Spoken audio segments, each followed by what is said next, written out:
प्रभु प्रेमियों, जय श्री कृष्णा। श्रीमन्महागणाधिपतये नमो नमः। सर्वेभ्यो देवेभ्यो नमो नमः। आज हम जो आश्विन कृष्ण पक्ष की एकादशी है, जिसे इंदिरा एकादशी कहा जाता है और जो पितृपक्ष में आती है, यह एकादशी अन्य एकादशियों से बड़ी भिन्न है। इसकी महिमा के विषय में कहते हैं कि अन्य एकादशियों को सुनने से या व्रत करने से तो सर्व सुख और मोक्ष की प्राप्ति होती है, परंतु जो यह एकादशी है, कहते हैं इस एकादशी का व्रत करने वाले का और कथा सुनने वाले का जो 7 पीढ़ियों तक के पितृ होते हैं वो भी तर जाते हैं। और इससे जो एकादशी का व्रत करने वाला स्वयं तो मोक्ष को प्राप्त करता ही है और वह अपने पितरों का उद्धार करके उनको भी दिव्य लोकों में प्रवेश का अधिकारी बना देता है। ऐसी है इस कथा की महिमा। इस एकादशी कथा में भगवान शालिग्राम की पूजा होती है तथा प्रसाद में तुलसी की पत्तियों का प्रयोग बड़ा अनिवार्य कहा गया है, बड़ा महत्वपूर्ण बताया है।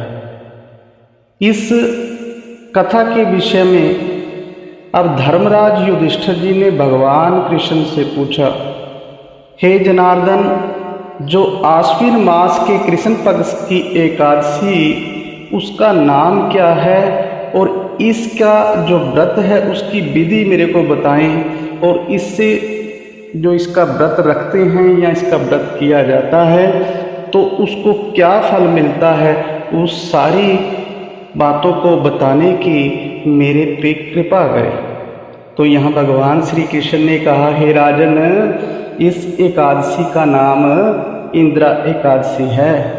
यह एकादशी पापों को नष्ट करने वाली तथा पितरों को अधोगति से मुक्ति दिलाने वाली है।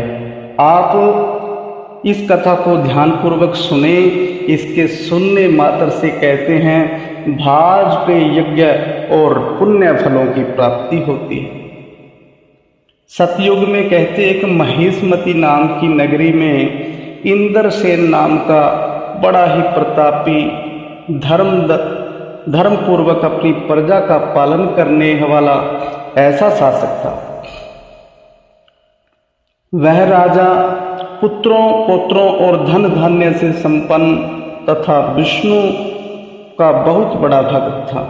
एक दिन जब राजा अपनी सभा में बैठा था तो आकाश मार्ग से महर्षि नारद अपनी सभा में आए। राजा उनको देखते ही हाथ जोड़कर खड़ा हो गया और विधि पूर्वक आसन व उनको अर्घ्य दिया। तब नारद मुनि ने आसन ग्रहण करते हुए राजा से पूछा, हे राजन, आपके 7 अंग क्या कुशल पूर्वक हैं? तुम्हारी बुद्धि धर्म में है, तुम्हारा मन विष्णु भक्ति में रमा है, लगा हुआ है। तो यहाँ देव ऋषि नारद की बातें सुनकर राजा ने कहा, हे देव ऋषि, आपकी कृपा से मेरे राज्य में सब कुशल हैं तथा मेरे यहाँ यज्ञ कर्म आदि होते रहते हैं। आप कृपा करके अपने आगमन का कारण है जो बताएं। तब नारद जी कहने लगे, हे राजन, आप आश्रय देने वाले मेरे वचनों को सुनो। मैं एक समय में ब्रह्मलोक में यमलोक को गया और वहाँ श्रद्धापूर्वक यमराज से पूजित होकर मैंने धर्मशील और सत्यवान धर्मराज की प्रशंसा की। उसी यमराज की सभा में महान ज्ञानी और धर्मात्मा तुम्हारे पिता को एकादशी का व्रत भंग होने के कारण मैंने देखा। उन्होंने जो संदेश दिया है वह मैं तुमसे कहता हूँ। तुम्हारे पिता ने कहलवाया है कि पूर्व जन्म में कोई विघ्न हो जाने के कारण मैं यमलोक में रह रहा हूँ। हे पुत्र, यदि तुम इंदिरा एकादशी का व्रत मेरे निमित्त करो तो मुझको स्वर्ग की प्राप्ति हो सकती है। तब राजा कहने लगा, हे देव ऋषि, आप इस व्रत की विधि मुझसे कहिए। नारद जी बोले, हे राजन, आश्विन मास के कृष्ण पक्ष की दशमी के दिन प्रातःकाल श्रद्धा सहित स्नान करना चाहिए और उसके पश्चात दोपहर को भी स्नान करना चाहिए।